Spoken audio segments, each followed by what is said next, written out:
Ақсай қаласында жұмысшы жастардың 5-ші облыстық спартакиадасы өтті. Спорттың 9 түрінен оздырылған жарыста өңір аудандарынан келген 100-ден астам түрлі сала мамандары бақ сынады.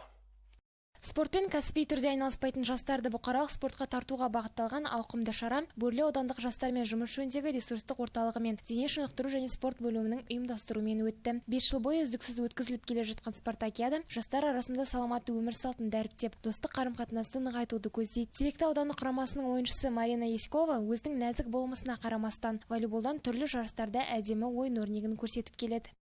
Уже второй год участвую. Жұмысшылар арасындағы жастар спартакиадасында осымен 2-ші жыл бойы волейбол спортынан қатысып келемін. Спортты насихаттауға бағытталған осындай шаралар өткізіліп жатырғаны қуантады. Бой сергітіп қана қоймай, денсаулыққа да көп көмегін тигізеді. Өзіме мұндай ойындар өте ұнайды. Ауданымыз биіктен көрінсе кеудемді қуаныш кернейді.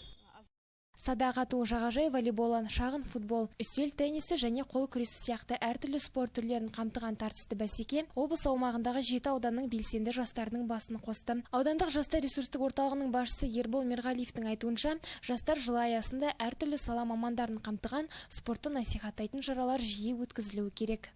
Наша цель именно собрать. Біздің ең басты мақсатымыз күнделікті күйбең тіршіліктен босай алмай, спортқа уақыт таба алмай жүрген жастарды спортқа тарту. Осы орайда ауданымызда 5-ші рет аталмыш спартакиада өткізіліп келеді. Жыл сайын спорт түрлері толығып, қатысуға тілек білдірушілердің саны артып келеді.